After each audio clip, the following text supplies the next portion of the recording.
टिळक आगरकरांना सांगणारे कागलच्या जहागिरीचे संस्थानिक आबासाहेब घाटे. म्हणून केसरी मधून आणि मराठा मधून बर्वेंच्या वर कडाडून टीका आणि ते छळ कसा करतायत आणि कट कारस्थान त्यांचं कसं या शिवाजीला मारण्याचं अशा विषयी टिळक आणि आगरकरांनी मांडलं. शाहू महाराजांच्या पूर्वी कोल्हापूरचा संस्थानिक असलेल्या या शिवाजीच्या आयुष्याविषयी वाचताना अंतःकरणाची कालवा काल होते. हा लहान मुलगा होता, हा वेडा व्हावा याच्यासाठीचे जाणीवपूर्वक प्रयत्न करण्यात आले. याच्यामध्ये आणि ब्रिटिशांच्या मध्ये कलागती भांडणं लावून देण्याकरता नाना उद्योग झाले. तिथे म्हणे बर्वेंच्या बरोबरचे जे ब्राह्मण सहकारी होते त्यांना बर्वेंनी शिकवून ठेवलेलं होतं की तू ब्रिटिश जो इथला प्रतिनिधी असेल तर शिवाजी राजांनी जर काही सांगितलं तर ते काहीतरी विकृत तिरकं खोटं नाटक करूनच तू सांग. कोल्हापूरच्या संस्थानिकांनी पोस्टात मुंबईच्या गव्हर्नरसाठी जर काही पत्र टाकली, पोस्टात म्हणजे पत्र टाकण्यासाठी दिली, तर त्या मूळ पत्रांच्या वर म्हणे हे ब्राह्मण सहकारी शेवटी व्हिक्टोरिया राणी करता काही शिव्या वगैरे लिहून ठेवत असत. मग तो जो इंग्रज अधिकारी होता तो चिडला, त्यांनी या शिवाजीला छळायला सुरुवात केली. पुढे प्रसंग असा सांगतात की तो छोटा होता तो मुलगा, तो वेडापिसा झाला, तो पळायला लागला इकडे तिकडे संतापाच्या भरात वाचण्याच्या. त्याला बरं नसताना तापात तो एकदा असताना ब्रिटिश अधिकाऱ्यांनी त्याच्या पोटात लाथ मारली. त्याच्या पोटातले स्नायू तुटले फुटले, रक्तस्राव झाला, छोट्या शिवाजीचा त्यातच मृत्यू झाला. हे सगळं प्रकरण घडत असताना टिळक आणि आगरकरांनी केसरी आणि मराठामध्ये बर्वेंच्यावर कडाडून टीका केली. बर्वेंनी अब्रू नुकसानीचा दावा लावला. टिळक आणि आगरकरांना खात्री होती की पुरावे आपण देऊ शकू, कारण की आपल्याला आबासाहेब घाटगे ओरिजिनल पत्र देणार आहे. प्रत्यक्ष खटला उभा राहिला त्यावेळेला मात्र आबासाहेब घाटगेंनी काय पुरावे वगैरे म्हणजे पत्र दिली नाहीत. टिळक आणि आगरकरांना शिक्षा झाली. दोघांनी मिळून आयुष्यात सोसलेला पहिला तुरुंगवास 101 दिवसांचा तो डोंगरीचा तुरुंग. टिळक आणि आगरकर तुरुंगात गेले.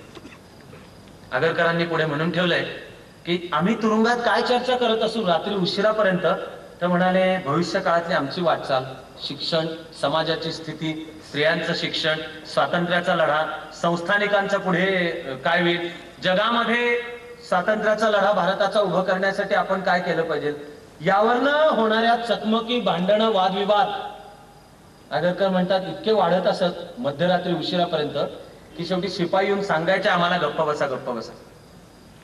टिळक आणि आगरकरांनी शिक्षा सोसली, पण तुरुंगातून ते जे बाहेर पडले ते महाराष्ट्राचे हिरो बनून बाहेर पडले. की ही 2 तरुण पोरं जी डेक्कन कॉलेजच्या मागच्या टेकडीवर फिरायला जात शपथ काय घेत होते तर सरकारी नोकरीत जाणार नाही. दोघंही बुद्धिमान, दोघंही असामान्य. एक तर फिरायला जात होते बरोबर मुलालाच घेऊन. यावर कोणी काय फारसं फ्रॉइडियन ऑब्जेक्शन घेणार नाही अशी मी आशा करतो. पण टेकडीच्या मागे बसून स्वप्न काय पाहत होते तर जीवनाचं सर्वस्व देशाला अर्पण करू, सरकारी नोकरीत जाणार नाही. भारतीय समाजासमोरचं त्यावेळेचं जेव्हा सर्वोच्च स्वप्न होतं की माझा पोरगा रावबहादूर रावसाहेब होईल, मामलेदार होईल, तेव्हा ही 2 पोरं ठरवत होते. तरी खरं म्हणजे लोकमान्यांच्या घरी 2 वेळचं खाऊन पिऊन सुखाचं होतं. कोकणामध्ये बागायती होती. आगरकरांची आई पुण्यामध्ये मोलमजुरी करत असे, घरी भांडी घासत असे, आणि ही माऊली डोळ्यात प्राण आणून आपल्या मुलाला वाढवत होती. एवढीच एक मनात आशा की आपलं पोरगं मोठं होईल आणि आपल्याला 4 सुखाचे दिवस दाखवेल, ते मामलेदार होईल, ते रावबहादूर रावसाहेब होईल. पण त्याला या बाळगंगाधर टिळकाची, बाळगंगाधर टिळकाला गोपाळ गणेश आगरकरांची संगत लागली. दोघांनी मिळून ठरवलं देशाचा संसार करायचा. तो करण्यासाठी दारिद्र्याचं व्रत घ्यायचं, संघटना स्थापन करायची. हे जे पॉवर्टी, चॅस्टिटी, ओबिडियन्स ही ख्रिश्चन मिशनऱ्यांची प्रतिज्ञा असते, तसे म्हणाले आपण पण मिशनरी बनून काम केलं पाहिजे. हीच पॉवर्टी, चॅस्टिटी, ओबिडियन्स ही प्रतिज्ञा घेऊन कामाला लागायचं. खाजगी संसार आणि घर आणि संसार, पैसा याच्या नादाला आपण लागायचं नाही. आगरकरांनी आपल्या आईकरता एक पत्र दिलंय. शहाण्या असणाऱ्या सर्व भारतीय नागरिकांनी हे पत्र अंतःकरणावर कोरून ठेवलं पाहिजे. आगरकर आपल्या आईला पत्रात लिहितात की आई, तू फार कष्टाने मला वाढवलेस आणि माझ्याकडनं तुझी अपेक्षा आहे की मी 4 सुखाचे दिवस दाखवावेत, पण आम्ही ठरवलंय की सरकारी नोकरीत जाणार नाही. आम्ही ठरवलंय की दारिद्र्याचं व्रत घेणार आहे. आगरकर आपल्या आईला लिहितायत की आपल्याला दारिद्र्य काय नवीन आहे, पण आपण देशाचं दारिद्र्य दूर करण्याच्या कामी लागलो. ते गोपाळ गणेश आगरकर क्षयरोग झाला, खंगले, रक्ताच्या उलट्या होण्याची वेळ आली, पण स्त्री हक्क, शिक्षण, समाज सुधारणा, समता याच्यासाठी टिकले, झगडले. लोकमान्य टिळकांचे समाज सुधारणेच्या प्रश्नांच्यावरनं भांडण झालं. आगरकरांचा अंत झाला तेव्हा लोकमान्य भेटले. त्यांनी जे संपादकीय लिहिलंय त्यात लिहिलंय की महाराष्ट्राला आता सांगा की इथल्या स्त्रियांनी रडण्याचं कारण नाही, तुमच्याकरता एक गोपाळ गणेश आगरकर इथे होऊन गेले. महाराष्ट्राच्या सामाजिक, सांस्कृतिक, वैचारिक जगामध्ये हे पडलेल्या चिरफाळ्या, एक आहे टिळक आगरकर आणि दुसरं स्क्रिप्ट ज्याच्यावर आज आपण देणार वेळ, ते लिहायला विश्राम बेडेकरांच्या असामान्य ताकदीचा लेखक अजूनपर्यंत सापडलेला नाही. ते आहेत लोकमान्य आणि शाहू महाराजांचे संबंध. त्याभोवती घडलेलं एक महाभीषण असं नाट्य, ज्याला मी महाराष्ट्राची ट्रॅजेडी आहे असं म्हणतो. टिळक आणि आगरकर एकमेकांचे मित्र असलेले, यांच्यात मतभेद झाले, भांडण झाली. आगरकरांना इंदोरच्या होळकरांनी एका व्याख्यानमालेसाठी बोलवलं. त्याचं 500 रुपये मानधन दिलं. डेक्कन एज्युकेशन सोसायटीच्या सभेमध्ये लोकमान्यांनी प्रश्न उपस्थित केला की आपण ठरवले खासगी काही घ्यायचं नाही. आगरकर म्हणाले की हे मानधन डेक्कन एज्युकेशन सोसायटीला नाही दिलेलं, मला दिलेलं, मला या 500 रुपयांची गरज आहे. त्यावेळेचे 500 रुपये, त्यावरनं भांडण. डेक्कन एज्युकेशन सोसायटी फुटायला आली. एक जाता जाता छोटा किस्सा कानावर घालून ठेवतो बरं का तरी. या मधल्या गोलाकारामध्ये सुद्धा या चौघांचे बस्ट पुतळे लावलेले. त्याच्यात आहेत महादेव चिमणाजी आपटे. डेक्कन एज्युकेशन सोसायटी करता खस्ता खाल्लेले, उत्कृष्ट शिक्षक, विद्यार्थी प्रिय शिक्षक असलेले आणि सोसायटी करता पैसा उभा करायला ज्यांनी प्रचंड कष्ट घेतले, ते हे आहेत महादेव चिमणाजी आपटे. टिळक आगरकर महादेव चिमणाजी आपटे हे समकालीन समवयीन एका वर्गातले. त्या वर्षीच्या मॅट्रिकला महादेव चिमणाजी आपटे पहिले आलेले बोर्डात. टिळक आणि आगरकर पहिले आलेले नाही. डेक्कन एज्युकेशन सोसायटी स्थापन विष्णूशास्त्री चिपळूणकर आणि त्याच्यामध्ये न्यायमूर्ती रानडेंचाही वाटा आहे. स्थापन करायचं ठरल्यावर हे मिळून महादेव चिमणाजी आपट्यांकडे गेले की तुझ्यासारखा माणूस आम्हाला याच्यात पाहिजे. ते नोकरी करत होते, त्यांना सामील करून घेतलं. आपटे लोकप्रिय विद्यार्थीप्रिय शिक्षक होते, कारण शिकवण्याची हातोटी त्यांच्यापाशी होती. लोकमान्य टिळक वर्गामध्ये खुर्चीत बसून शिकवायचे. खुर्चीत असे बसून शिकवायचे. कोणी गणित सांगितलं की त्याचे खाटकन उत्तरच सांगायचे, समोरची पोरं आवासू. त्यांनी टिळक मोठे आणि असामान्य गणिती बुद्धिमान, पण मुलांना गणित नाही ना कळत. शाळेच्या प्राचार्यांच्याकडे विद्यार्थ्यांनी टिळकांच्या विरुद्ध तक्रार केली त्या काळामध्ये की हे नीट शिकवत नाही.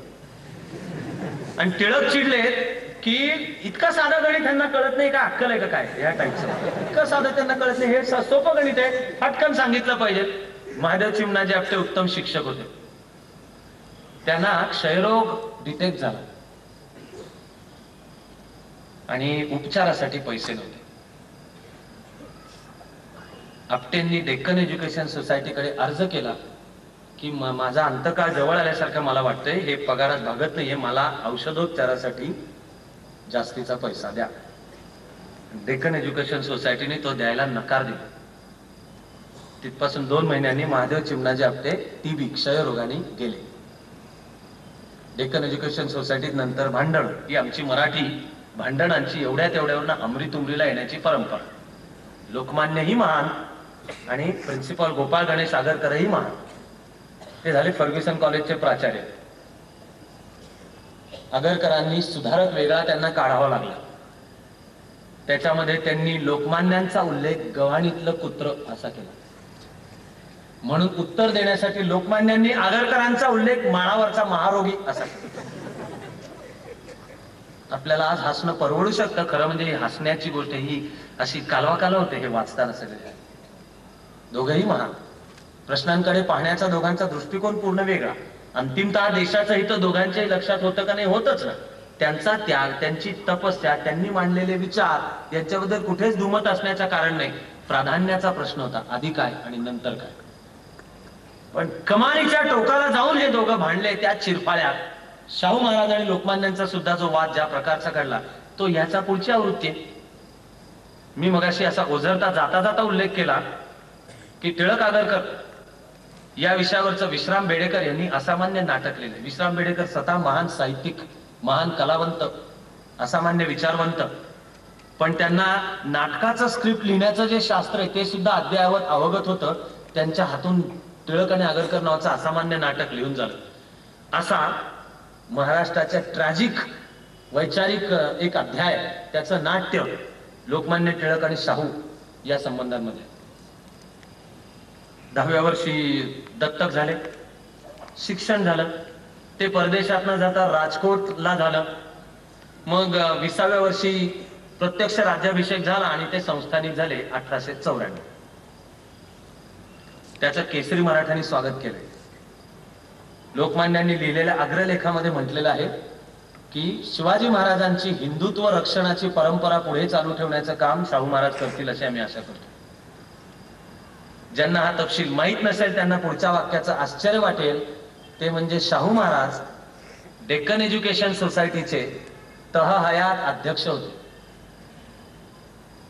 त्यांचे जे वडील आबासाहेब घाटगे त्यांनी डेक्कन एज्युकेशन सोसायटीला आर्थिक आणि बाकी सर्व प्रकारची नितांत खूप प्रकारची मदत केलेली होती.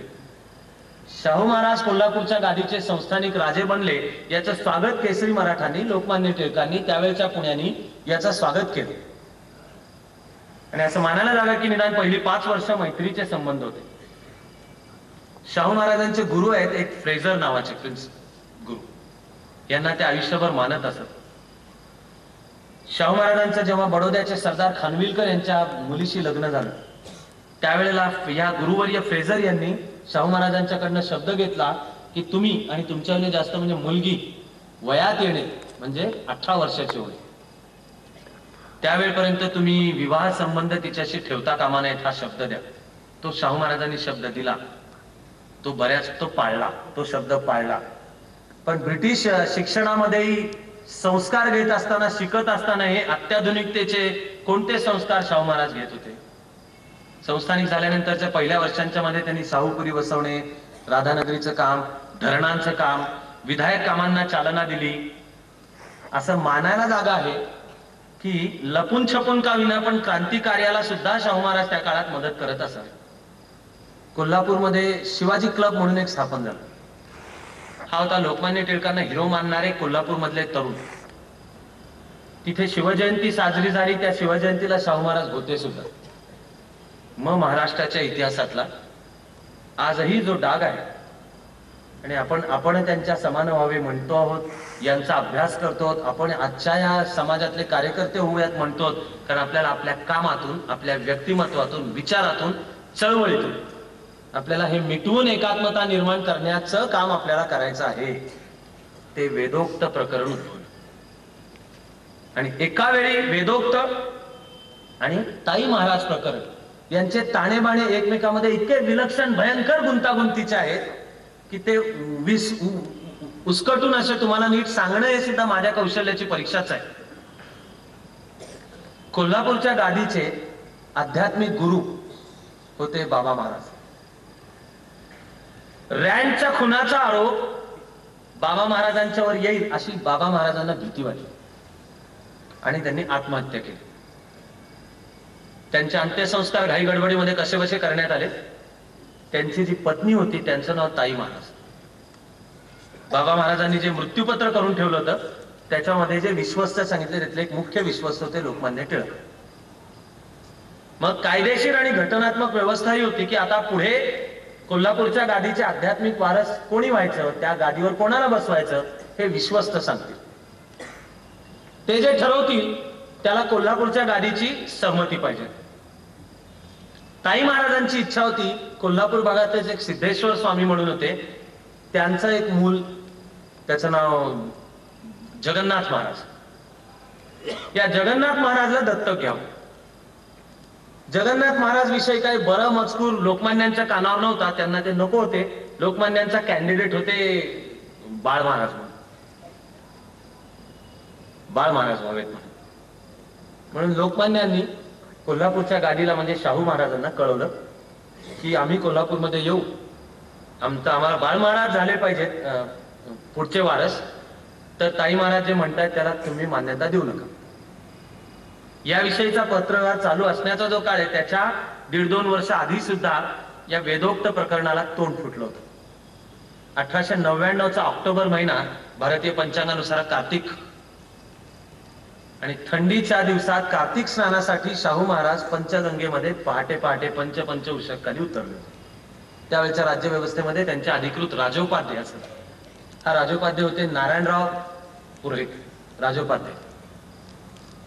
त्यांच्या दुर्दैवाने बडोद्याच्या दरबारमधले बंडखोर अभ्यासू दुर्गाबाईंचे पूर्वज असलेले राजाराम शास्त्री भागवत हे त्यावेळेला शाहू महाराजांच्या बरोबर कोल्हापूरमध्ये हजर होते. या कार्तिकातल्या एका पहाटे ते पंचगंगेवर शाहू महाराजांच्या बरोबर होते. त्यामुळे हा नारायण भट पुरोहित राजोपाध्ये काही मंत्र पुटपुटत शाहू महाराजांना अंघोळ जी घातली जात होती. त्याच्यात राजाराम शास्त्री भागवतांच्या लक्षात आलं की हा नारायण पुरोहित जे मंत्र म्हणतोय ते वेदातले नाहीयेत, ते पुराणातले. एक सामाजिक चातुर्वर्ण्याचा संकेत हा होता की वेदातले मंत्र म्हणण्याचा अधिकार ज्यांच्याकरता ते म्हणजे उच्चवर्णीय. शूद्रांच्यासाठी पुराणोक्त मंत्र म्हटले पाहिजे. बडोद्याच्या दरबारामध्ये वेदोक्ताचं बंड याच्या आधीच होऊन गेलेलं होतं, 3-4 वर्ष आधी, 1895-96. तिथे बडोद्याच्या दरबारामध्ये मुळात उदयपूर आणि जोधपूरच्या दरबारात काम करणारे एक अभ्यासू पंडित शिवदत्त जोशी हे 1895-96 मध्ये एकदा बडोद्याला गेले. त्यांनी सयाजी महाराजांना कोणत्या मंत्रांच्या सहित सर्व उपचार होता ते पाहिलं. ते पुराणोक्त मंत्र होते. पंडित शिवदत्त जोशी यांनी सयाजी महाराजांना सांगितलं की तुम्ही पुराणोक्त कसं काय, तुमचा तर अधिकार वेदोक्तावर आहे. मग राजाराम शास्त्री भागवतही त्या दरबारात होते. मग बदल झाला. तो संदेश, एक प्रकारचा सामाजिक संदेश तो घेऊन हे राजाराम शास्त्री भागवत शाहू महाराजांच्या दरबारात सुद्धा उपस्थित होते. त्यांनी पाहिलं की कार्तिकातल्या या पहाटे स्नान घालताना नारायण पुरोहित पुराणोक्त मंत्र म्हणतोय आणि नारायण पुरोहितांनी आंघोळही केलेली नाही. राजाराम शास्त्री भागवतांनी शाहू महाराजांना सांगितलं. शाहू महाराजांनी नारायण पुरोहिताला विचारलं, तुम्ही काय करताय? त्यावेळेला नारायण पुरोहितांनी उत्तर दिलं की तुम्हाला वेदोक्ताचा अधिकार नाहीये, कारण तुम्ही शूद्र आहात. काय डेअरिंग आहे, तुम्ही लक्षात घ्या. तरी संयम बाळगून शाहू महाराजांनी विचारलं की पण तरी गुरुजी तुम्ही आंघोळ केलेली दिसत नाहीये, अहो तुम्ही निदान मंत्र सांगायचे तर आंघोळ करायला पाहिजे का? तर नारायण पुरोहितांनी उत्तर दिलं की पुराणोक्त मंत्र सांगायचे आणि तेही शूद्रा करता, तर आमच्यावर आंघोळ करण्याचं काही बंधन नाही. त्या नारायण पुरोहिताच्या चारित्र्याचे ढिंडवळे था, बाहेर खाली होता, व्यसनी होता, अभ्यासाच्या नावाने बोंब, पण जन्माला आला ब्राह्मण. ब्राह्मण जरी झाला कितीही भ्रष्ट तरी तो तिन्ही लोकी श्रेष्ठ. शाहू महाराज संतापलेले नाहीयेत बरं का. आणि वेदोक्ताला जे तोंड फुटलं ते लगेच 1899 नंतर नाहीये फुटलेलं. का नाही? कारण शाहू महाराजांचे गुरु असलेले फ्रेझर यांनी शाहू महाराजांना सल्ला दिला की संयम बाळग. फ्रेझर, गुरुवर्य फ्रेझर यांचा शाहू महाराजांना सल्ला होता की तुझ्या वागण्यामुळे समाजातला संघर्ष वाढीला लागेल, जातींमधली तेढ वाढीला लागेल, ब्राह्मण मराठा संघर्ष चालू होईल, असं काही करू नकोस. पुढल्या वर्षी जी कार्तिक स्नानाची वेळ आली म्हणजे 1900 सालातली, त्या वर्षी कोल्हापूर मधला जो बहुजन समाज होता तो मात्र चिडला. पंचगंगेवर जातीनिहाय घाट होते, म्हणजे ब्राह्मणांच्या करता सुद्धा एक वेगळा घाट होता. 1900 सालातल्या कार्तिक स्नानाच्या वेळेला हे बहुजन समाजातले जे शाहू महाराजांना मिळालेल्या अपमानास्पद वागणुकीने चिडले, ते ब्राह्मणांच्या घाटावर आले. त्यांनी मोडतोड केली, त्यांनी त्या घाटावर स्नान केलं. शाहू महाराजांनी नेमली होती एक समिती. त्या समितीचा अजून अहवाल यायचा होता. त्या समितीवर 3 जण होते. एक होते कोल्हापूरचे मुख्य न्यायाधीश गोखले, दुसरे होते कृष्णाजी पंडित आणि तिसरा होते हे स्वतः नारायण पुरोहित राजोपाध्ये. त्यांचा अहवाल अजून यायचा होता म्हणून शाहू महाराज गप्प शांत होते. याच काळात लोकमान्यांनी ताई महाराज प्रकरणाच्या संदर्भातही शाहू महाराजांशी पत्रव्यवहार केला. 1901च्या जुलै महिन्यामध्ये लोकमान्य कोल्हापुरात गेले. त्यांची शाहू महाराजांची भेट झाली. शाहू महाराजांना लोकमान्यांनी सांगितलं की तुम्ही जगन्नाथ महाराजांच्या दत्तक विधानाला मान्यता देऊ नका, बाळ महाराजांना दत्तक विधान केलं पाहिजे. शाहू महाराज गप्प पण बसले आणि हो हो पण म्हणाले की ज्या तारखेला भेट झाली त्या तारखेची वस्तुस्थिती ही आहे की कोल्हापूर दरबारनी जगन्नाथ महाराजांचं दत्तक विधान मान्य करणारं अधिकृत पत्र ब्रिटिशांना दिलं सुद्धा होतं, म्हणजे लोकमान्यांच्या विरुद्ध. लोकमान्यांचा जो उमेदवार होता बाळ महाराज त्यांच्या विरुद्ध, पण हे शाहू महाराजांनी लोकमान्यांना सांगितलं नाही. त्या दिवशी संध्याकाळी कोल्हापूरमध्ये जाहीर सभा झाली. या सभेमध्ये लोकमान्य म्हणालेले आहेत की शाहू महाराज गादीवर आल्यापासून प्रजेला सुखाचे दिवस मिळाले, शिक्षणाचा प्रसार होतो आहे, शेतकऱ्याला 4 चांगले दिवस लागले आणि आम्हाला शाहू महाराजांच्याकडनं फार मोठ्या अपेक्षा आहेत. लोकमान्य पुण्यात आल्यावर त्यांना कळालं की बाळ महाराज आणि जगन्नाथ महाराज यांच्या संदर्भात असं झालंय. मग असं सांगण्यात येतं की वेदोक्त प्रकरणाचा जो सर्वात निर्णायक टर्निंग पॉइंट आहे तो ऑक्टोबर 1901 मध्ये केसरी करता लोकमान्यांनी लिहिलेलं एक संपादकीय आहे. या संपादकीयाचं शीर्षक आहे वेदोक्ताचे खूळ. आणि त्यामध्ये लोकमान्यांनी शाहू महाराजांच्यावर सडकून कडाडून लोकमान्य शैलीमध्ये टीका केली, म्हणून शीर्षकही वेदोक्ताचे खूळ. आणि त्यांनी म्हणलंय की पुराणोक्त मंत्रांनी आजपर्यंत होते, शिवाजी महाराजांना सुद्धा पुराणोक्तच मंत्र म्हणले जात असत, तर हे तुम्हाला खूळ कुठून शिरले. त्या अग्रलेखापासून लोकमान्यांनी मांडलेल्या भूमिकेतले सगळे शब्द काळजीपूर्वक लक्षात घेणं आवश्यक आहे. लोकमान्यांचा याचा अर्थ शाहू महाराजांकरता आदर कमी झाला, मराठा समाजाकरताचा आदर कमी झाला असं नाहीये. याच संपादकीयात आणि नंतर पुढे वारंवार लोकमान्यांनी सांगितलंय, लिहिलंय की महाराष्ट्रामध्ये मराठा समाजाला जो सन्मान आहे हा मंत्र वेदातले आहेत का पुराणातले आहेत यावरनं नाहीये. लोकमान्यांनी हे सुद्धा त्याच वेळेला आणि नंतर पुन्हा पुन्हा लिहिलेलं आहे की आता कोणावर काही बंधन नाही, तुमची जी इच्छा आहे ते मंत्र म्हणा.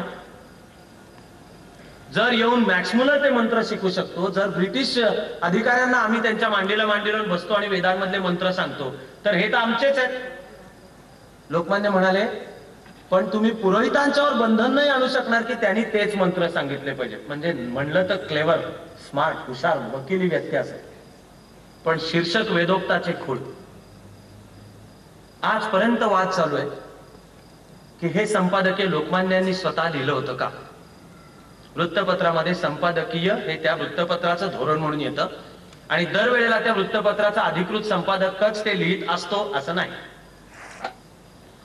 बहुजन समाजाचे त्यावेळेचे एक जाणकार नेते सी.के. बोले हे पुण्यात लोकमान्यांना भेटले या संपादकीयावरनं केसरीवाड्यात.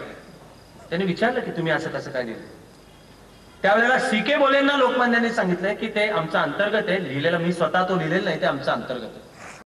नंतर या सी.के. बोलेंना साहित्य सम्राट नचिम केळकर यांनी सांगितलं अशी एक बोली साक्ष आहे. नचिम केळकरांनी मात्र सांगितलं की नाही, ते स्वतः टिळकांच्या लेखणीतनं उतरलेला तो अग्रलेख होता. मग असं समजण्यात येतं की हा लोकमान्यांचा इशारा होता. 1901 एव्हाना लोकमान्य निदान पुणे आणि महाराष्ट्राचा नेता म्हणून तर झालेलेच होते. लोकमान्यांनी सार्वजनिक सभा ताब्यात घेतली होती. तिथून न्यायमूर्ती रानडे आणि गोपाळकृष्ण गोखले यांना उचकटवलेलं, हाकलवलेलं होतं. लोकमान्यांचं पुण्यावर प्रभुत्व 1901 असल्यामुळे गोपाळ गणेश आगरकर आता आपल्यामध्ये नव्हते आणि पुण्यातला युवकांचा आक्रमक, आकर्षक, ब्रिटिश सत्तेविरुद्ध लढणारा, निर्भय, चाफेकरांना भेटायला जो बिचकला नाही असं एक विलक्षण ग्लॅमर लोकमान्यांच्या भोवती तयार झालेलं होतं. पुणे आणि महाराष्ट्राचा नेता म्हणून लोकमान्य तयार झालेले होते. असं समजलं जातं की ऑक्टोबर 1901 मधलं हे जे संपादकीय हा इशारा होता. मग कोल्हापूर मधला ब्राह्मण वर्ग, विशेषतः तिथले एक प्राध्यापक विजापूरकर म्हणून होते, जे ग्रंथमाला नावाची एक सिरीज चालवत असत वृत्तपत्राची. तिला शाहू महाराजांचं अनुदान होतं 500 रुपयांचं. ग्रंथमालेचं अधिकृत उद्घाटन सुद्धा शाहू महाराजांच्या उपस्थितीत झालेलं होतं आणि त्याचं उद्दिष्ट म्हणलेलं होतं मराठी मन आणि उद्योजकतेला चालना देण्यासाठी. त्याला शाहू महाराजांचाही सपोर्ट होता. या प्राध्यापक विजापूरकरांनी पुढे समर्थ विद्यालय म्हणून स्थापन केलं होतं आणि तरीही बहुधा एक वर्ष, दीड वर्ष मधलं जे 2 वर्षे तो शांतता असावी असं समजायला जागा आहे. मग नारायण पुरोहितांनी राजवाड्यावर जायला टाळाटाळ करायला सुरुवात केली. पण त्याच वेळेला 1901च्या वर्षी कोल्हापूरमधले दुसरे एक व्युत्पन्न पंडित, योगायोग आहे की त्यांचंही नाव नारायणच, पण ते नारायण शास्त्री भट, ते महालक्ष्मीच्या मंदिरातले सेवेकरी होते. या नारायण शास्त्री भट यांनी 1901 सालातल्या दसऱ्याच्या वेळेला अनेक मराठा घरांच्या मध्ये जी श्रावणी होते ती वेदोक्त मंत्रांसहित साजरी केली. कोल्हापूरच्या ब्राह्मण जात पंचायतीने नारायण शास्त्री भट यांना शोकॉज नोटीस काढली की तुम्ही वेदोक्ताचा मंत्र कसा काय सांगितला. त्यावेळेला नारायण शास्त्रींनी सांगितलं की मराठे क्षत्रिय आहेत म्हणून त्यांना वेदोक्ताचा अधिकार आहेच असंच माझं म्हणणं आहे, म्हणून मी वेदांचे मंत्र सांगितले. तर कोल्हापूरच्या जात पंचायतीने शाहू महाराजांकडे तक्रार केली की नारायण शास्त्रींना आम्ही जात बहिष्कृत करतो, त्यांना तुमच्या दरबारात यायला बंदी करा आणि महालक्ष्मीच्या मंदिरामध्ये पूजा करायला त्यांना बंदी केली गेली पाहिजे. या पार्श्वभूमीवर 1902च्या दसऱ्याच्या वेळेला शाहू छत्रपतींचा एक संकेत असे की ते ब्राह्मणांना जेवायला घालत, 200 किमान 200 ब्राह्मणांना दक्षिणा म्हणून आणि मंत्र सांगून असे जेवायला घालत असत. कोल्हापूर मधले ब्राह्मण 1902च्या दसऱ्याला जेवणाच्या वेळेला पोहोचले. त्यावेळेला त्यांनी पाहिलं की हे नारायण शास्त्री भट सेवेकरी हेही त्या पंक्तीत आहेत. ते चिडले, त्यांनी बहिष्कार टाकला, ते तारा तारा तारा उठून निघून गेले आणि मग हे वेदोक्ताचं प्रकरण आणखीन पेटले. त्यावेळेपर्यंत शाहू महाराजांनी समिती नेमलेली होती. मग भांडण पेटलं. एप्रिल 1902 मध्ये या समितीने अहवाल दिला आणि या समितीने म्हणलं सुद्धा की वेदोक्ताचा अधिकार मान्य आहे. समितीवर काम करणारे तिघही ब्राह्मणच होते. त्या तिघात एक स्वतः हे नारायण पुरोहित म्हणजे राजोपाध्याय स्वतः होते. प्रत्यक्ष समितीच्या अहवालावर सही करायला मात्र नारायणराव राजोपाध्याय यांनी नकार दिला. आणि या समितीने अहवाल दिल्यानंतर नारायणराव राजोपाध्यांनी म्हणणं चालू केलं की आपण जरा असं करू, शंकराचार्यांचं म्हणणं काय ते मागवून घेऊ. ती आद्य शंकराचार्यांनी स्थापन केलेल्या ज्या गादी पीठ त्यातलं एक उपपीठ होतं संकेश्वर, आताच्या ते कर्नाटकात आहे, ते मुख्य पीठ मानलं जायचं. त्याची एक गादी करवीरला होती आणि करवीरचं पीठ संकेश्वरच्या शंकराचार्यांच्या क्षेत्रात आहे असं समजलं जायचं. करवीरलाही एक शंकराचार्य होते, त्यांचं नाव ब्रह्मनाळकर स्वामी, ते स्वतःला विद्याभारती असं सुद्धा त्यांचं नाव होतं. नारायण शास्त्री पुरोहितांनी म्हणजे राजोपाध्यांनी म्हणणं चालू केलं की आपण जरा शंकराचार्यांना विचारू. हे टाळाटाळ करण्याचा उद्योग होता. करवीरचे किंवा संकेश्वरचे शंकराचार्य आधीमध्ये पडले नाहीत. मग हे नारायण शास्त्री राजोपाध्याय गेले कोर्टात. पहिल्यांदा केस कोल्हापूरच्या स्थानिक कोर्टात, त्यानंतर जे कोल्हापूरचं दरबारचा कोर्ट, त्यानंतर मुंबईचं कोर्ट, त्यानंतर व्हॉइसरॉय. प्रकरण 1905 पर्यंत चालू राहिलं. या प्रकरणावरचा शेवटचा निकाल कर्झनचा, लॉर्ड कर्झनचा लक्ष घालून कर्झननी दिलेला निकाल. आणि या सर्व निकालात खालपासून वरपर्यंत सर्व कोर्टांच्या मध्ये शाहू महाराजांना म्हणजे क्षत्रिय मराठा समाजाला वेदोक्ताचा अधिकार आहे असं सातत्याने म्हटलं. या सर्व वर्षांच्या मध्ये 1901-2 नंतर लोकमान्य हे सुद्धा पुन्हा पुन्हा भूमिका मांडत होते की क्षत्रिय समाजाला वेदोक्ताचा अधिकार आहे. पण भांडण पेटलं. शाहू महाराज आणि लोकमान्य यांच्यामध्ये दुरावा निर्माण झाला आणि तो दुरावा चालूच राहिला, कारण याच वर्षांमध्ये हे ताई महाराज प्रकरणाची पुढची पावलं पडत होती. ज्या वेळेला लोकमान्यांनी बाळ महाराजाची बाजू घेतली, जगन्नाथ महाराज नको म्हणाले, पण कोल्हापूरच्या गादीने मात्र जगन्नाथ महाराजाला मान्यता दिली, तेव्हा लोकमान्यांनी कोर्टात केस केली.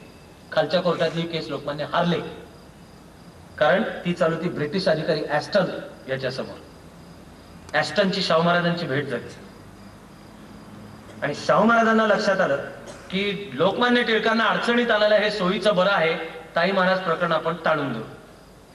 त्यांनी जगन्नाथ महाराजांना मान्यता.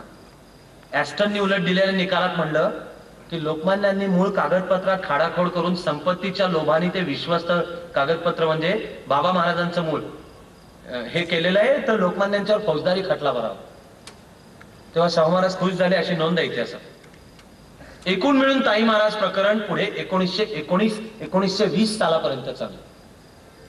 आणि 1920 म्हणजे ते तर कोल्हापूरचं स्थानिक कोर्ट, मुंबईचं कोर्ट, व्हॉइसरॉय एवढ्यावर थांबलं नाही. हा विषय गेला प्रिव्ही काउन्सिल, इंग्लंडचं पार्लमेंट. वस्तुस्थिती हे आहे की या बाबतीत मात्र तळपासून वरपर्यंत सर्व ठिकाणी कोर्टाने लोकमान्यांना अनुकूल निकाल दिलेला आहे. म्हणजे बाबा महाराजांचं मूळ विश्वस्त जे मूळ मृत्यूपत्र आहे ते बरोबर आहे, त्यानुसार विश्वस्त जे सुचवतील तिला औपचारिक मान्यता देणं हे कोल्हापूरच्या गादीचं काम आहे, हा वरपासून शेवटपर्यंत. म्हणजे जर वेदोक्त आणि ताई महाराज प्रकरण याचे ताणेबाणे एकमेकांमध्ये शिरलेले आपण लक्षात घ्यायचं ठरवलं तर मित्र हो, भयानक दुःखद आहे अशी खरं म्हणजे तुमच्या एक गोष्ट लक्षात येईल. तो म्हणजे दोनही बाबतीत ब्रिटिश न्याय व्यवस्थेने जो निकाल केला तो कायदा, राज्यघटना आणि नैतिकता याला धरून आहे. आम्हाला आमच्यातली भांडणं आम्हाला आपसात नाहीत मिटवता येत, आम्हाला परकी लागतो. का नाही शंकराचार्य म्हणाले की क्षत्रिय समाजाला वेदोक्ताचा अधिकार आहे. ब्रिटिश राजसत्तेने आणि न्यायसत्तेने निकाल देईपर्यंत शंकराचार्य गप्प होते. पहिला निकाल वेदोक्तातला ब्रिटिश न्यायसत्तेचा आल्यानंतर करवीर म्हणजे ब्रह्मनाळकर स्वामी विद्याभारती आणि करवीरचे संकेश्वरचे शंकराचार्य यांनी म्हणणं चालू केलं की वेदोक्ताचा अधिकार आहे.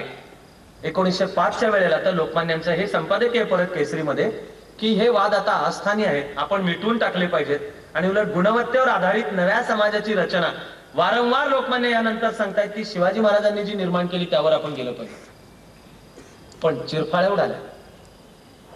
मनांच्या मध्ये संशय आणि विष आणि एकमेकांच्या बद्दलचा द्वेष आणि दुरावा निर्माण झाला. पुणे विरुद्ध कोल्हापूर, ब्राह्मण विरुद्ध क्षत्रिय मराठा, ब्राह्मण ब्राह्मणेतर, वेदोक्ताच्या प्रकरणाने त्यावेळेला जवळजवळ दलितगात्र झालेल्या सत्यशोधक चळवळीला पुन्हा चालना. महात्मा फुलेंचं निर्माण आहे 1890, सावित्रीबाई 1892. गावागावातली सत्यशोधक चळवळ थंडावलेली. सत्यशोधक चळवळीची पुनःस्थापना करावी लागली. ती झाली 1910 मध्ये कर्मवीर महर्षी विठ्ठलरामजी शिंदे यांच्या अध्यक्षतेखाली मुंबईत 1910.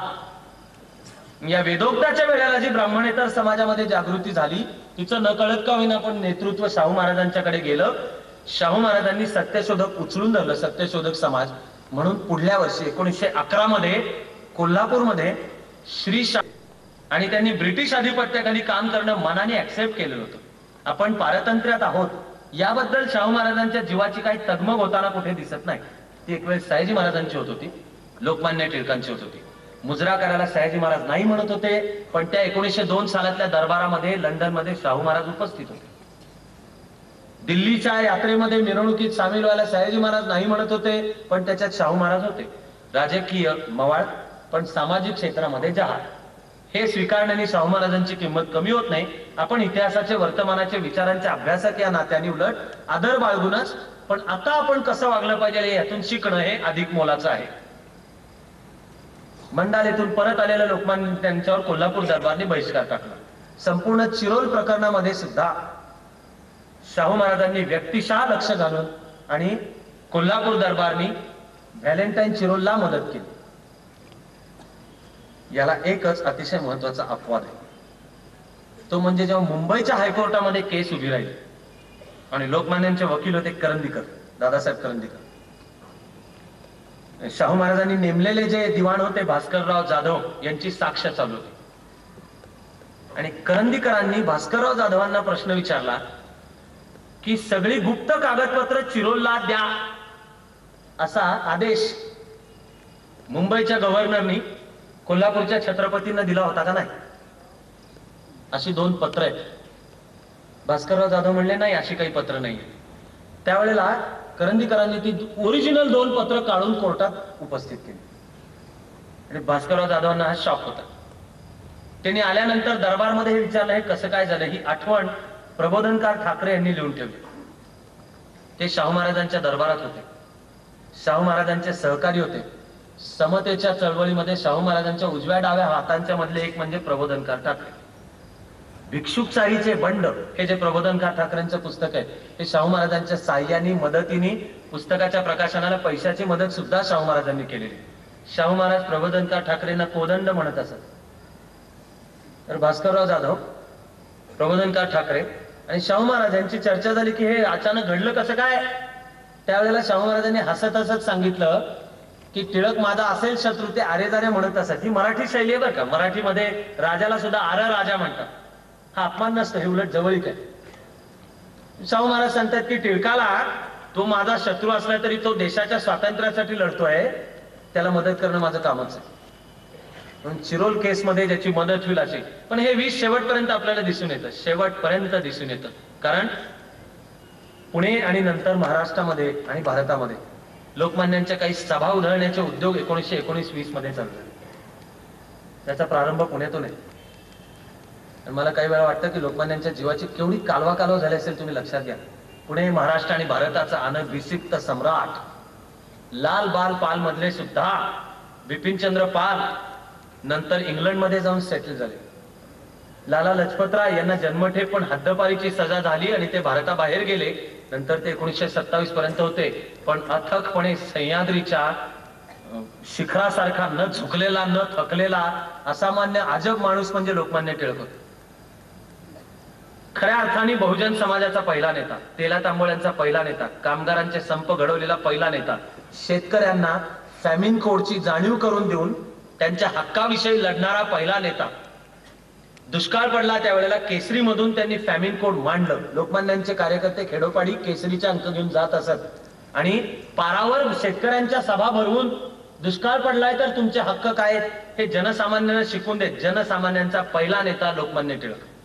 पुढे गांधीजींनी आंदोलनाची जी सगळी शस्त्र वापरली, चतुसूत्री, ती सगळी लोकमान्यांनी मांडली. जहाल राजकारण, पण गांधीजी म्हणाले गोपाळकृष्ण गोखले माझे राजकीय गुरु. पण प्रत्यक्ष वाट खरं म्हणाल तर लोकमान्यांच्या पेक्षाही जहाल, ती आपण परवा तर ऐकणारच आहोत. त्या लोकमान्यांच्या सभा उधळणं चालू झाली. पुणे, सांगली, अथणी जातील तिथे हे सामाजिक समतेवरचे विचार उपस्थित करून सभा उधळणे. आणि या काळातली म्हणून क्रमाक्रमाने लोकमान्यांची काही वाक्य आहेत किंवा संपादकीय आहेत, ती अभ्यासक या नात्याने आपण नीट लक्षात घेतली पाहिजे. सप्टेंबर 1917 तारीख आहे, 18 सप्टेंबर 1917 लोकमान्यांनी लिहिलेलं एक संपादकीय. त्यामध्ये लोकमान्य भारताच्या भविष्य काळाचं चित्र रंगवत आहेत आणि लोकमान्य सांगतायत की लोकनियुक्त प्रतिनिधींचं सरकार पाहिजे. या अग्रलेखामध्ये लोकमान्यांचं क्लिअर कट स्पष्ट वाक्य आहे की सर्व प्रतिनिधी ब्राह्मणेतर निवडून आले तरी चालेल, पण लोकप्रतिनिधींचं सरकार पाहिजे. रिपब्लिक, भारताचं रिपब्लिक. आणि जर बहुजन समाज, दलित समाज ह्याच्याद्वारे निवडणुकीद्वारे झालं तर संख्येने ब्राह्मण मुठभर आहेत हे काय टिळकांना माहित नव्हतं काय? निवडणुका झाल्या तर बहुधा संख्येचं गणित लक्षात घेतलं तर हे 3.5% उरणार आणि 96% प्रतिनिधी विधिमंडळांच्या मध्ये पोहोचले पाहिजे. लोकमान्य म्हणतात चालेल. पुन्हा पुन्हा लोकमान्य म्हणतात. पुढे एका ठिकाणचं संपादकीय आहे की आपण आपले सगळे जुने तंटे विसरू आणि गुणवत्तेवर आधारित अशी नवी समाज आणि राज्य रचना आपण करूया. रशियामध्ये बोल्शेविक क्रांती झाली आणि चतुरस्त्र सावध असलेला हा जो महान नेता आहे, मी भक्त आहे लोकमान्यांचा, त्याने त्यांचे कार्यकर्ते पाठवले रशियामध्ये सगळा अभ्यास तत्वज्ञानाचा करून. मग लोकमान्यांनी म्हणलेलं आहे की भारताचा भविष्यकाळ बोल्शेविझम मध्ये नाही, वेदांतात आहे.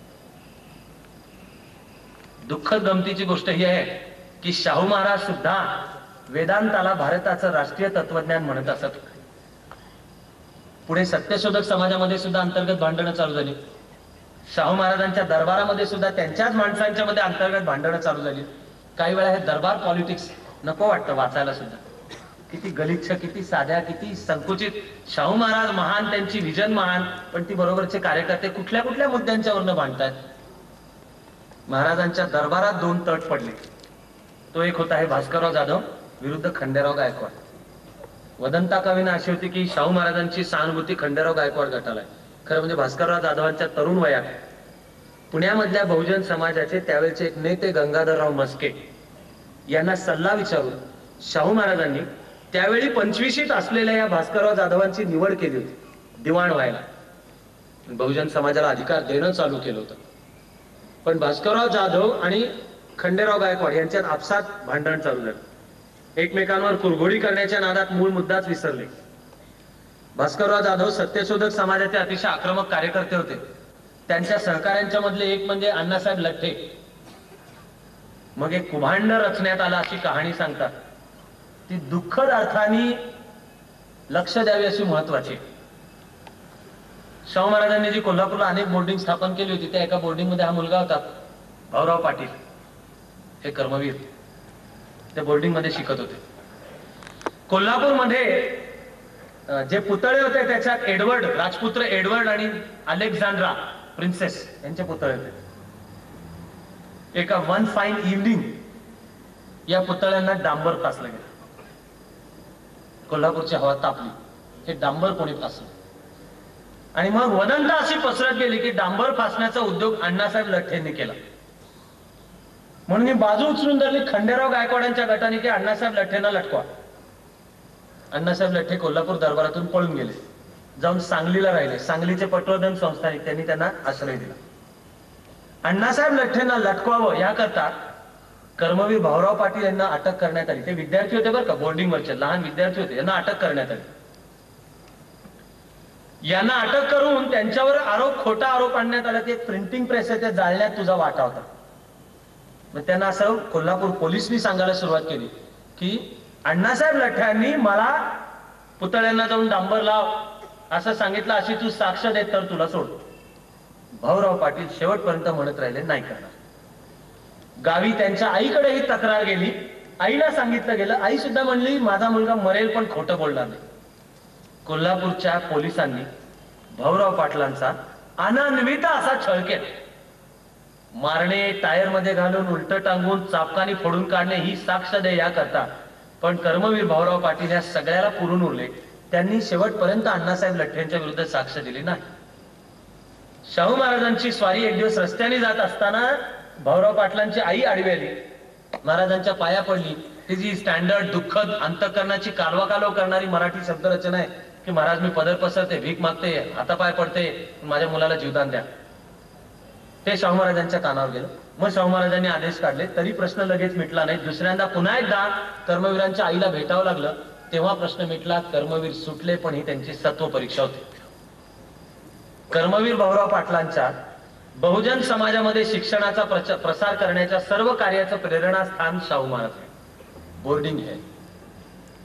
लोकमान्य ज्या दिवशी गेले, ती बातमी शाहू महाराजांना जेव्हा प्रथम कळली, तेव्हा असं सांगतात की ते जेवत होते. त्यांनी जेवता जेवता ताट बाजूला सारलं आणि म्हणाले, एक सिंह गेला, आता माझं जेवणामध्ये आता मला रस नाही. माणसं माणसंच असतात. शाहू महाराजांचं त्यांच्या एका धाकट्या मुलावर विलक्षण प्रेम होतं. त्याचं नाव प्रिन्स शिवाजी. शाहू महाराजांचा थोरला मुलगा म्हणजे राजाराम, धाकटा मुलगा म्हणजे प्रिन्स शिवाजी. थोरला मुलगा थोरल्या मुलाला शोभेसाच शांत होता. शांत होता, संयम होता. जनरली थोरली मुलं अशीच असतात बरं का. धाकटी मुलं म्हणजे शेंडेफळ, टार्गट, कारण त्यांच्यावर जबाबदारी नसते. भारतीय समाज व्यवस्थेमध्ये थोरला मुलगा म्हणजे त्यांनी कुलधर्म कुळाचार चालवायचे, घराण्याचे देवदेवता त्याच्याकडे असणार, त्यामुळे तो जबाबदार असला पाहिजे. धाकटं म्हणजे काय, सगळ्यांचं कोडकौतुक, सगळ्यांचं टार्गट, शेंडेफळ, त्यामुळे शिंग उडवत बेजबाबदारपणे, हे प्रेझेंट पार्टीज इन्क्लुडेड. मी घरातला धाकटा मुलगा आहे. हा राजाराम थोरला मुलगा जो होता तो शांत मनोवृत्तीचा होता. प्रिन्स शिवाजी हा जास्ती उत्साहाने ओसंडून वाहणारा, शिकारीमध्ये रस असलेला, खेळात रस असलेला, प्रसन्न हसऱ्या मनोवृत्तीचा, विनोद बुद्धी असलेला. मग शाहू महाराजांचं नाही म्हणलं तरी जास्ती प्रेम त्याच्यावर होतं. या प्रिन्स शिवाजीचा त्याच्या वयाच्या 18व्या-19व्या वर्षी शिकार करत असताना घोड्यावरनं पडून मृत्यू झाला, अपघाती मृत्यू झाला. शाहू महाराज जे हल्ले तेव्हापासून ते पुढे 4 वर्षांनी त्यांचं निधन झालं. त्यावेळेपर्यंत ते माणूस म्हणून त्यांचं चित्तच संपलेलं होतं. ज्या मुलावर जीवापाड प्रेम केलं तो मुलगा गेला. असं असून लक्षात घेण्याच्या 2 अत्यंत महत्वाच्या गोष्टी. एक म्हणजे शाहू महाराजांनी या प्रिन्स शिवाजीच्या पत्नीला दिलेली वागणूक. ती लहान पोर 13-14 वर्षाची. मग शाहू महाराजांच्या दरबारात तिला पांढऱ्या पायाची म्हणले का? तिचं केशवपन करायला सांगितलं का? सतीजा म्हणले का? शाहू महाराजांनी तिला आपल्या पोटच्या मुलीसारखं वाटलं. तिच्या घरी कळवलंय की तुम्ही मुलीची काळजी करू नका. दरबारमध्ये सूचना दिलेली आहेत, म्हणजे बोले तैसा चाले. आणि अस्पृश्यता निर्मूलनाचा कायदा करणे, वेठबिगारी रद्द करणे, कुलकर्णी वतन रद्द करणे, हे सगळे जे क्रांतिकारक पावले आहेत. पंचायत राज व्यवस्था आणणे, ग्रामपंचायतींचं पुनरुज्जीवन करणे, कोल्हापूर नगरपालिकेचा कारभार लोकनियुक्त प्रतिनिधींना हवाली करणे, राजेशाही सुद्धा संपणार आहे. शाहू महाराजांचं वाक्य आहे की हे भटशाही जशी संपणार आहे तशी राजेशाही सुद्धा संपणार आहे. तर उलट शहाण्या राजांनी आपणहून राज्यकारभार जनसामान्यांच्या हातात दिला पाहिजे आणि तसा मी राज्यकारभार सोडायला तयार आहे, असं शाहू महाराजांनी पहिलं. हे सगळं शाहू महाराजांनी 1818 ते 1822 याच वर्षात केलं. अंतःकरणामध्ये दुःख ठेवत. त्याच्या आधी उचललेलं प्रचंड क्रांतिकारक पाऊल 26 जुलै 1902 म्हणजे राखीव जागा. शाहू महाराज त्यावेळेला प्रत्यक्ष आहेत कोल्हापूरमध्ये, लंडनमध्ये, पण तिथून त्यांनी हा आदेश काढला. लहानपणापासून ते जातपात किंवा कर्मकांड तर मानत नसत हे तर उघडच आहे. परदेश दौऱ्याच्या वेळेला त्यांनी प्रायश्चित्त घ्यायला नाही म्हटलं. भारताची तीर्थयात्रा केली, वेगवेगळ्या तीर्थक्षेत्रांच्या ठिकाणी गेले, तिथे हे पंड्यांना भटभटजींना काहीतरी मोठ्या मोठ्या दक्षिणा देऊन द्यायला त्यांनी नकार दिलाय. छत्रपतींच्या घराण्याचे पुरोहित कोण म्हणून काशी वगैरे ठिकाणी वादविवाद झाले तर तिथे 4 आणे सुद्धा 1 पैसाही दक्षिणा न देता शाहू महाराज रागवूनच तिथून बाहेर पडलेले, प्रायश्चित्त घ्यायला नाही म्हटलेले. छत्रपतींच्या घराण्यातले आधीचे छत्रपती हे असेच युरोपच्या प्रवासाला असताना रोम मध्ये अचानक त्यांचा मृत्यू झाला. म्हणून ज्या वेळेला शाहू महाराज परदेशात जायला निघाले त्यावेळेला कोल्हापूर दरबार मधल्या ब्राह्मणांनी त्यांना सांगितलं की महाराज तुम्ही ब्राह्मणांना नाराज करून जातात तर तुम्ही जरा हे शांत करा, म्हणजे दक्षिणा आणि काय असेल तो यज्ञ वगैरे. तर शाहू महाराजांनी ते नाकारलंय. काही करणार नाही म्हणले. शाहू महाराज उलट म्हणाले की ते आमचे जे पूर्वज आहेत ते त्यावेळेला ते ब्राह्मणांना दक्षिणा देऊन गेले होते ना, तरी ते तिकडे अचानक मेलेच. वर शाहू महाराज उलट यांना म्हणाले की ठीक आहे, तुम्ही म्हणताय ते सगळं करतो, मग माझी एक अट आहे म्हणले. त्याच्यात अट काय आहे की तुम्ही सांगताय ते सगळे उपचार केले तरीही त्यानंतर जर काही संकट आलं तर तुम्हाला बेड्या घालून चापकानी फोडून काढू. पण रिच्युअल्स करायला, कर्मकांड करायला नकार दिला. राखीव जागांचा आदेश 26 जुलै 1902. त्या पहिल्या आदेशातच राखीव जागांच्या सर्व शहाणपणाचं धोरण आहे. 30% पोलीस पाटलाची पदं रिकामी होती, ती सगळी आता मागासलेल्यांना द्या हा आदेश. आणि इथून पुढे कोल्हापूर दरबार मधल्या सर्व जागा 50% मागासवर्गीयांना द्या हा आदेश. पण याच आदेशात शाहू महाराज म्हणतात की फक्त पद नियुक्तीच्या वेळेला राखीव जागा, पदोन्नती मात्र गुणवत्तेवर आधारित राहील. आणि एका बाजूला राखीव जागा म्हणजे समाजात समान संधीची स्थिती निर्माण केली तर केवळ ती पुरणार नाहीये, त्या स्थितीचा जर फायदा घ्यायचा असेल तर गुणवत्तेच्या वाढीकडे सुद्धा लक्ष द्यायला हवंय. म्हणून शाहू महाराज बोर्डिंग काढतायत, शाळा काढतायत, मुलींच्या शिक्षणाची व्यवस्था करतायत. पुढे मुलींचं शिक्षण कोल्हापूर दरबारमध्ये कायद्याने सक्तीचं करतायत. आधी पहिल्यांदा त्यांनी वेगवेगळ्या जातीनिहाय बोर्डिंग काढली. मग म्हणाले तरी जातीनिहाय चालणार नाही, त्या जातीपाती मोडल्या पाहिजेत. कोल्हापूरच्या क्षेत्रात शाळा सुद्धा आधी ज्या निघाल्या या जातीनिहाय निघाल्या. पुढे अस्पृश्यता निर्मूलनाचा कायदा, अस्पृश्यता पाळणं हा फौजदारी गुन्हा ठरवण्याचा कायदा. पुढे शाहू महाराजांनी सर्व शाळा एकत्रच, हॉस्टेल सुद्धा सर्व एकत्रच अशी ठरवली. सामाजिक क्रांतीची ही फार मोठी पावलं टाकत असताना शाहू महाराज समजावून सांगायचा प्रयत्न करत होते की जपानमध्ये ज्या पद्धतीने तिथल्या उच्चवर्णीयांनी देशावरचं संकट लक्षात घेऊन आपणहून आपले अधिकार सोडले आणि सामाजिक एकात्मता घडवून आणली, तसे म्हणले मग इथल्या उच्चवर्णीयांनी हा पुढाकार घेतला पाहिजे. मला वाटतं की शाहू महाराजांची खरी थोरवी ही आहे, पुढची आहे. जर वेदोक्तापर्यंतच लढा मर्यादित राहिला असता तर त्या लढ्याला अर्थ एवढाच झाला असता की हा ब्राह्मण विरुद्ध मराठे हा लढा आहे, म्हणजे तरी हा वर्ण वर्चस्वाचाच लढा आहे. पण शाहू महाराजांना दलित बहुजन समाजाचं दुःख कळलं आणि मग पुढे सामाजिक समता स्थापन करण्यासाठी राज्यपदावरनं घेतलेले हे जे निर्णय ते शाहू महाराजांना खऱ्या अर्थाने मोठा म्हणतात. स्वतः राजा पण अधिकार सोडायला तयार, स्वतः राजा पण तो लोकशाही आणतोय, स्वतः राजा त्यांनी त्यांचा गाडीवरचा ड्रायव्हर माहूत, स्वतःचा सेवक हे वेचून वेचून मुद्दाम त्यावेळेच्या महार जातीतलेच निवडले. एक दिवस रस्त्याने जात असताना त्यांना दृश्य दिसलं की एका माणसाला काही जण तुडवतात, मार खात होता. त्याचं नाव आहे गंगाराम कांबळे. महार मारत होते ते होते मराठा.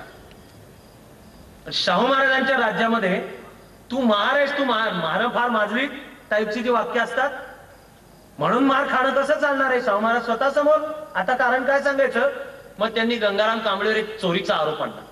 तू चोरी केलीस, काहीतरी कुठल्या तरी चहाच्या काहीतरी चोरी केलीस, ती खोटी ठरली. पुढे शाहू महाराजांनी या गंगाराम कांबळेला पोटाशी धरला आणि महाद्वार रोड, भाऊसिंगजी रोड, हे भाऊसिंगजी हे शाहू महाराजांचे एक राजकोट मधले वर्गमित्र आणि जिवलग मित्र म्हणून ते कोल्हापूरच्या महालक्ष्मीच्या मंदिरासमोरचा मुख्य रस्ता त्याला त्यांनी भाऊसिंगजी रोड असंच नाव दिलंय. शाहू महाराजांनी गंगाराम कांबळेला या भाऊसिंगजी रोडला चहाची एक टपरी टाकून दिली आणि नुसती चहाची टपरी नाही टाकून दिली, त्यांच्या अधिकृत गाडीमध्ये बसून ते तिथे येत असत. मुद्दाम लोकांना निमंत्रण असे, सर्व लोकांच्या देखत ते गंगाराम कांबळेच्या हातचा चहा पित असत.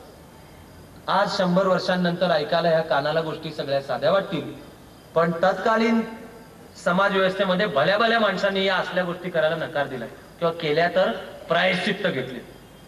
शाहू महाराज बोलेल तसा वागत होते. म्हणून तथाकथित उच्चवर्णीयांना म्हणत होते की आपणहून आपले अधिकार सोडून खाली उतरा. आम्ही तेव्हा ऐकत नव्हतो. आजही सामाजिक एकात्मता साधायची असेल, जी व्यक्तिगत आणि समूहांच्या द्वेषा पलीकडे जायची असेल तर जाता जाता आणि आता शेवटाकडे येताना का विना पण जपान या राष्ट्राच्या उत्थानाची कहाणी आपण ऐकून ठेवली पाहिजे. भारत आणि जपानमध्ये खूप साम्य होतं. सगळ्यात महत्वाचं साम्य होतं समाज व्यवस्थेत. भारतात वर्ण 4, जपानमध्ये होते 7 स्तर होते आणि ते जन्मजात होते. जपान मधले सर्वात उच्चवर्णीय म्हणजे सामुराई नावाचा बौद्ध योद्ध्यांचा वर्ग, बौद्ध ते धर्माने पण योद्धे सामुराई. मध्ययुगातल्या जपान मध्येही सरंजामशाही व्यवस्था होती, ठिकठिकाणी छोटी छोटी राज्य होती. पण ते सगळे जपानची त्यावेळची राजधानी क्योतो, टोकियो नाही, उलट नाव करेक्ट, क्योतोचा कासल म्हणजे राजवाडा, क्योतोला राजधानी होती. तिथे आपण सूर्यवंशातले आहोत म्हणणारा सम्राट राज्य करत असे. पण तो राज्यकारभार थेट नाही चालवायचा, तो त्याच्या पंतप्रधानाद्वारा चालवायचा. पंतप्रधानाला जॅपनीज मध्ये म्हणलंय शोगन. आणि 19व्या शतकामध्ये पश्चिमेचं जपानवर आक्रमण होताना त्याच्या आधीची 300 वर्ष जपानमध्ये जे घराणं शोगन आहे ते तोकुगावा नावाचं घराणं शोगन, छत्रपती आणि पेशवे आणि शिंदे भोसले होळकर गायकवाड, एक्झॅक्टली जपानचं हेच रूप आहे. पण जपान मधला टर्निंग पॉइंट येतो 1869. 12 नाविक घेऊन एक अमेरिकन नाविक दलाचा एक अधिकारी कमोडोर पेरी जपानच्या किनाऱ्याला लागला. त्यांनी जपानच्या सम्राटाकडे मागणी केली की आम्हाला व्यापार उदीम करायला परवानगी द्या. जपानच्या सम्राटाने ती नाकारली की बार्बॅरियन्सा, तुम्ही रानटी आहात, तुम्हाला इथे प्रवेश नाही. तर नाकारलेल्या सर्व परवानग्या धुडकावून 12 माणसांच्या निशी हा कमोडोर पेरी जपानच्या भूमीवर उतरला. भूमी पार करून क्योतोच्या कासलपर्यंत पोहोचला. सम्राटाच्या दरबारात सम्राटाच्या समोर उपस्थित झाला.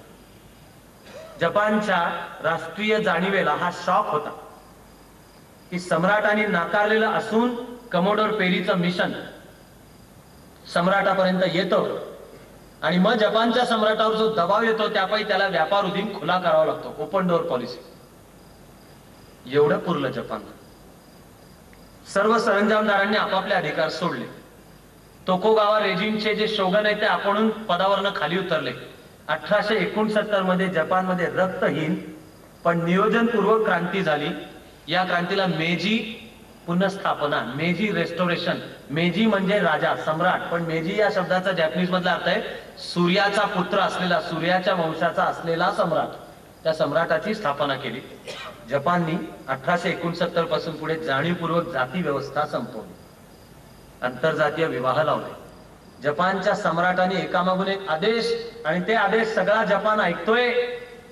तुम्ही जपान मधल्या सप्त वर्ण व्यवस्थेवर जपाननी मात केली, काय ऐकून बसताय तुम्ही? मी छोटंच उदाहरण तुम्हाला सांगतो. जपानी होते बुटके त्यावेळेला. युरोपियनांशी संबंध आला तेव्हा लक्षात आलं की ते उंच तगडे आहेत.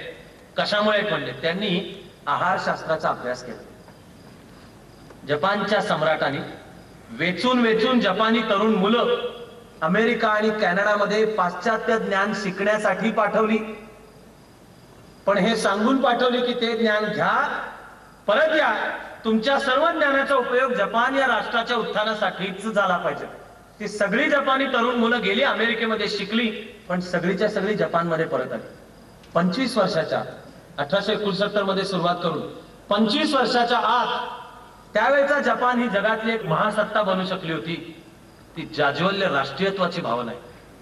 पण ती वर्णव्यवस्था, विषमता विसर्जित करून एक राष्ट्र जपान ते अत्याधुनिक शास्त्र तंत्रज्ञान शिकतंय. तरी मी वेळ या मोठ्या मोठ्या गोष्टी घालवण्यासाठी सांगतच नाहीये. आपण बुटके का आणि युरोपीय जो मानवी स्टॉक आहे ते उंच का याचा अभ्यास केला.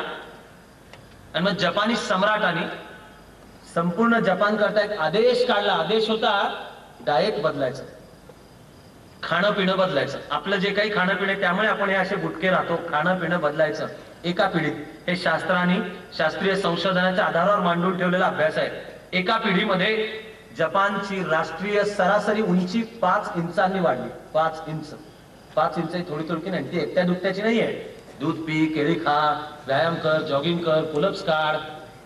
एकटा दुकटा व्यक्ती एक वेळ वाढवू शकेल त्या जेनेटिक कॉम्पोनंटच्या पलीकडे जाणे. जपान या राष्ट्राच्या राष्ट्र यांनी सरासरी जपानी उंची आदेश ते बदलले. वेगळं डायट. सगळे कामगार जपानी जे उद्योगपती घराणी आहेत त्यांना म्हणतात झायबात्सू. आज तुम्ही ज्यांची नावं ऐकता ते होंडा, मित्सुई, मित्सुबिशी, सुझुकी, ही सगळी घराण्यांची नाव आहेत, उद्योजक घराण्यांची नाव आहेत. त्यांना झायबात्सू म्हणायचे. ते पण सगळे एकत्र आले. जपानमध्ये संप नाही. जपानमध्ये देशभक्ती म्हणून कामगार एक्स्ट्रा टाइम करतात. कामगारांना संपाची वेळ आली तर जपानी उद्योजक हाराकिरी करतो. हाराकिरी म्हणजे धार्मिक पद्धतीने केलेली आत्महत्या, की मी माझं कर्तव्य करू शकलो नाही, सबब माझा जगण्याचा अधिकार संपला. म्हणून लोक जमा व्हायची, चौकामध्ये यायचं, गुडघ्यावर बसायचं आणि हारा म्हणजे बेंबीच्या खालचा एक स्पॉट आहे, तिथे फक्त असं फाडायचं. तिथे फाडलं की कणाकणाने असं रक्त गळत माणूस मरत असतो. मरणाऱ्या माणसाची शुद्ध पण हरपत नाही, तो मरतोय हे त्याला कळतं, बाकीच्या सगळ्यांना कळतं, पण कुणीही मध्ये पडायचं नसतं. ही सोशल सँक्शन असलेली जपानमधली आत्महत्येची पद्धत, म्हणून तिचं नाव हाराकिरी असं आहे. आणि कारखान्यात कामगारांना जर संप करायची वेळ आली तर जपानी उद्योगपती हाराकिरी करत असत. कामगारांना आपलं मागणं मांडण्याची पद्धत म्हणजे काय, तर व्यवस्थापनाला भेटून लेखी देणे एवढंच. नाराजी व्यक्त करायची असेल तर जपानी उद्योगांच्या मध्ये नाराजी व्यक्त करण्याची पद्धत काय होती, पैसे न घेता 2 तास ओव्हरटाईम करायचा. फॅन्टसी सांगत नाही आम्ही. ओव्हरटाईमचे पैसे घ्यायचे नाहीत, पण कारखान्यात ठरलेल्या वेळेपेक्षा 2 तास जास्ती काम करायचं आणि त्यावेळेला फक्त काळी फीत लावायची. झायबात्सू घराण्यातल्या या उद्योजकांना आपल्या कारखान्यातल्या कामगारांनी खांद्याला काळी फीत लावली हे जर दिसलं तर ते अस्वस्थ होत असत.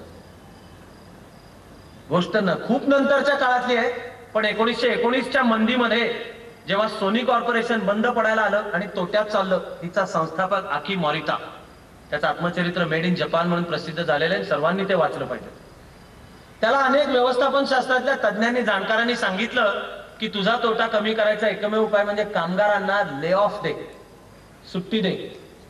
त्यावेळेला या सोनीच्या आकी मॉरितानी दिलेलं उत्तर आहे की मी त्यांच्या बालबच्च्यांची, मुलाबाळांची जोपर्यंत काळजी घेऊ शकत नाही तोपर्यंत मी त्यांना ले ऑफ देणार नाही. सोनी कॉर्पोरेशन ग्रेट डिप्रेशन मधनं वाचलं, नाकावर टिचून मोठं झालं. आज जगामध्ये इलेक्ट्रॉनिक इक्विपमेंट, अत्याधुनिक शास्त्र तंत्रज्ञानचा सर्वोच्च आदर्श म्हणजे असतंय सोनी कॉर्पोरेशन. तर जपान हे एक राष्ट्र कुठल्या कुठे पोहोचलं. मला प्रश्न पडत राहतो की आम्ही शिकलोत का, आणि नसलो शिकलो तर आज तरी, अजून तरी आपण शिकू का. शाहू महाराजांनी आंबेडकरांना मदत केली, क्षात्र जगद्गुरु नावाचं पद स्थापन करायला सुरुवात केली. सगळ्या गोष्टी आपण जेव्हा बाबासाहेबांचंही चरित्र ऐकू त्यावेळेला सुद्धा येतील. पण मला सातत्याने लहानपणी ऐकलेली एक गोष्ट सांगूनच थांबावंसं वाटतं. समुद्र किनाऱ्यावर जर तुम्ही गेलात कोळ्याला विचारायला, तो जो शिकार करतोय ते, तर तुम्हाला दिसेल की त्याच्या बोटीवर तो बसलेला असतो किंवा किनाऱ्याला, तर तो जाळं टाकतो आणि जे पकडतो त्याच्यामध्ये मासे येतात, त्याच्यात खेकडे पण पकडले जातात. तो 2 टोपल्यांच्या मध्ये ठेवतो वेगवेगळे. एका टोपलीत मासे, ती टोपली झाकलेली असते. ज्या टोपलीत खेकडे ठेवतो ती टोपली उघडी असते.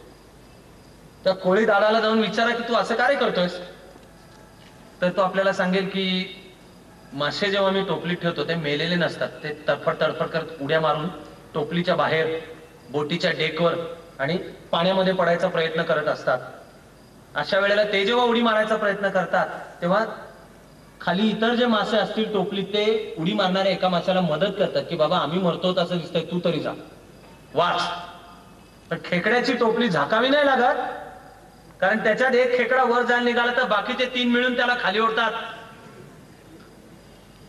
मला अभ्यास करत असताना एक विद्यार्थी, एक कार्यकर्ता म्हणून प्रश्न पडत राहतो की आम्ही हा 10 कोटींचा महाराष्ट्र आणि 100 कोटींचा भारत, हा एक खेकड्यांचा देश बनलो आहोत, एकमेकांना खाली ओढणारा का एकमेकांना मदत करत, एकमेकांच्या कर्तृत्वाची नुसती बेरीज नाही तर गुणाकार करत या मातृभूमीच्या वैभवाचं स्वप्न कसे पाहू असं म्हणणारा समाज आहोत. या प्रश्नाचं उत्तर आता आधी आपल्याला प्रार्थनेतून द्यायचंय, पण नंतर उरलेलं आयुष्यभर आपल्या कामातून, जगण्यातून, वैयक्तिक आणि सामाजिक जीवन आणि संघटनेमधून उत्तर द्यायचंय. ते देण्यापूर्वी प्रथम सगळे एकत्र प्रार्थना तर करूया.